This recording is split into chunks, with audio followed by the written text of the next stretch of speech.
What's up? Guys, be honest with me in the comments. Are you sick of me saying that if you want to grow on Twitch, you need to make YouTube videos? And if you are, that's fine.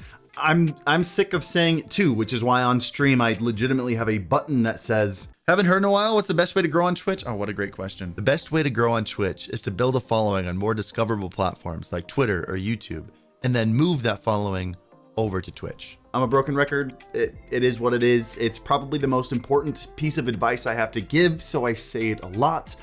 But something I probably don't give enough advice on is how to make said YouTube videos. So Sam and I have gathered together a list of things that took us years to figure out, years of making YouTube videos that we wished we had known from day one. And we're gonna share with you that list. I've got 5 things on this channel, which we're doing, well, that's this video, the one you click, yeah, the one you're watching, which is 5 initial steps to creating the video. And then on Sam's channel, I'll link it down in the description below. On Sam's channel, he'll be talking about 5 post-production things, editing the video, polishing it, turning it into something people want to watch. So make sure you check that one out as well. Cool?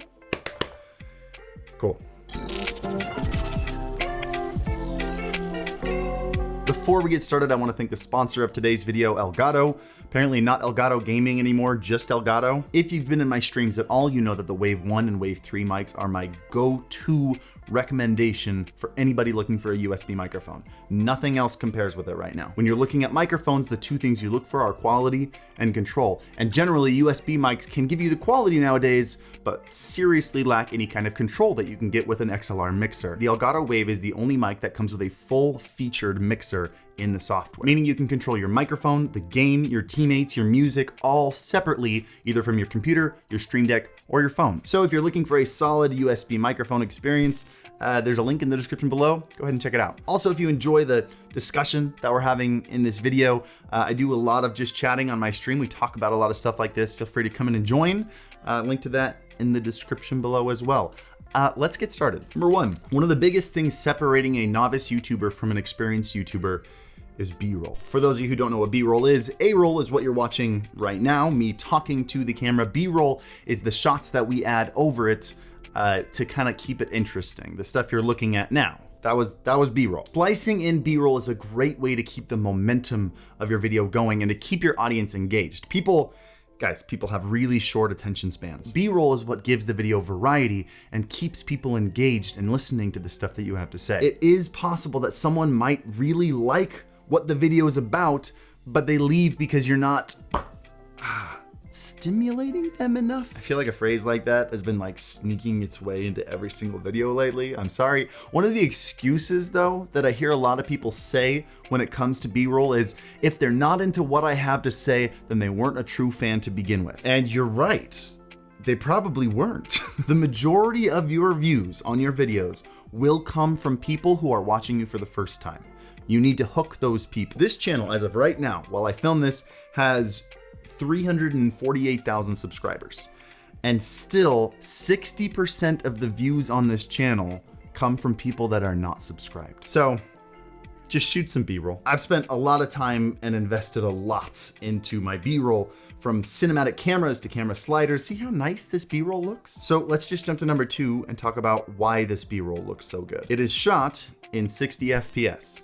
And I recommend that you use 60 FPS for a lot of your B-roll, and let's talk about why. If you're making a video that is shot in 30 FPS, like most YouTube videos are, like this YouTube video is, but you shoot your B-roll in 60 FPS, you can slow down your footage to half the speed and get this nice cinematic, kind of moderately slow-mo look. Plus, slowed down footage also makes camera shake less noticeable. So if you're shooting your B-roll handheld style, it's still gonna look awesome. Any camera nowadays can do 1080 60. Most likely your phone can do 1080 60. Just check it out. Open up the camera app. If you got an iPhone, there's a little 30 in the top right corner, tap it.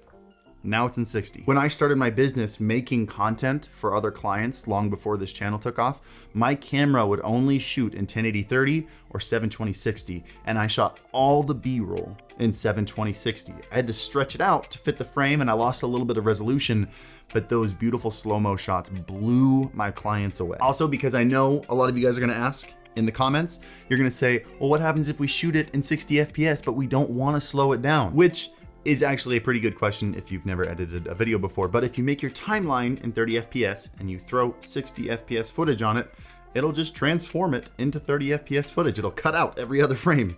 So you're totally set. But number 3, let's talk about getting people to click on your YouTube videos, because that seems to be the most frustrating part for people. They make this whole beautiful video and then nobody even watches it.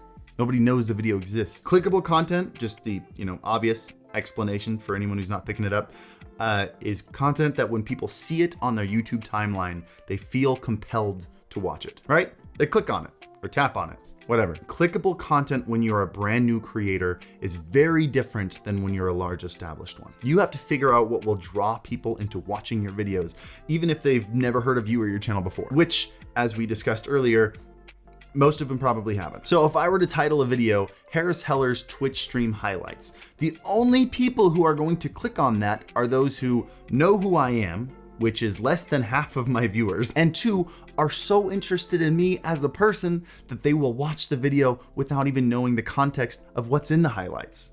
Which, by the way, that's not very many people. I'm not that interesting of a person. Just know that before you grow your audience, your name doesn't have any pull on getting people to click it. So even titles like, I can't believe this happened to me, nobody's gonna care if they don't know who you are. Keep that in mind. And if we were to make this a two-parter, another mistake a lot of people make in their titles is they use it to describe what their video is about, rather than coming up with something intriguing that draws the viewer into the video and entices them to watch. And I'm not talking about clickbait, by the way. I'm talking about things like asking a question in the title of your video that after your viewers read it, they have to know the answer to. Vsauce is one of the best examples of asking intriguing questions in your title. There's a video on Vsauce 3 called What If Superman Punched You?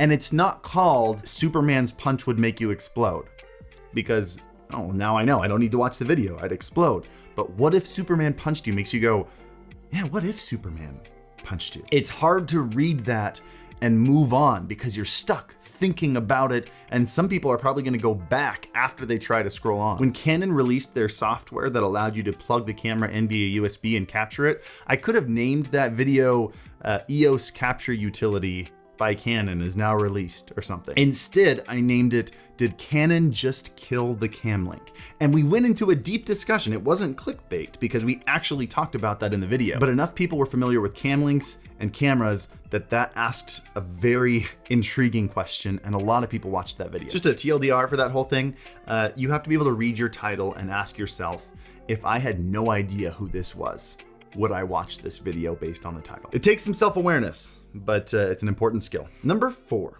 is a big misconception that even a lot of medium to large size content creators miss. When you're getting into filming videos, it's so easy to obsess over the camera and the lens and getting that perfect, super high resolution, fantastic image. The camera is not the most important piece of equipment you have. It's not even the second most important piece to making a good video. The industry standard of the 3 most important elements of a good looking video is first, audio, second, lighting, and third, camera. And let me demonstrate. Okay, what you're looking at right now is a $5,000 camera setup, a $3,000 camera, $2,000 lens, but I'm using my room light and I'm using the microphone that's built into the camera. My guess is you're probably not enjoying this very much right now. This shot was actually taken just on my iPhone, but it's got nice lighting and a microphone in front of my face. Go ahead and just put in the comments down below which one you'd rather watch, A or B. This one obviously being B because it's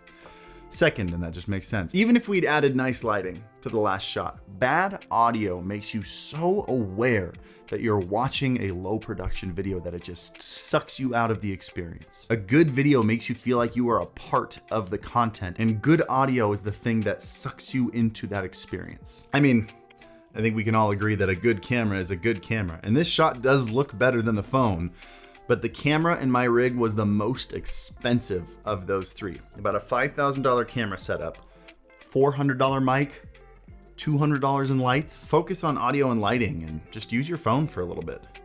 Your wallet will thank you, and so will your audience. The very last one I want to talk about is probably the most important because it is probably the biggest thing keeping people from succeeding on YouTube. As I mentioned before, there are about 350,000 subscribers on this channel, and I bet you almost every single one of them has heard me say, make YouTube videos if you want to grow on Twitch. However, I would also bet a lot of money that less than 1% of this audience has actually started making YouTube videos. That means that if my numbers are right, that this thing is accountable for 99% of YouTube failure.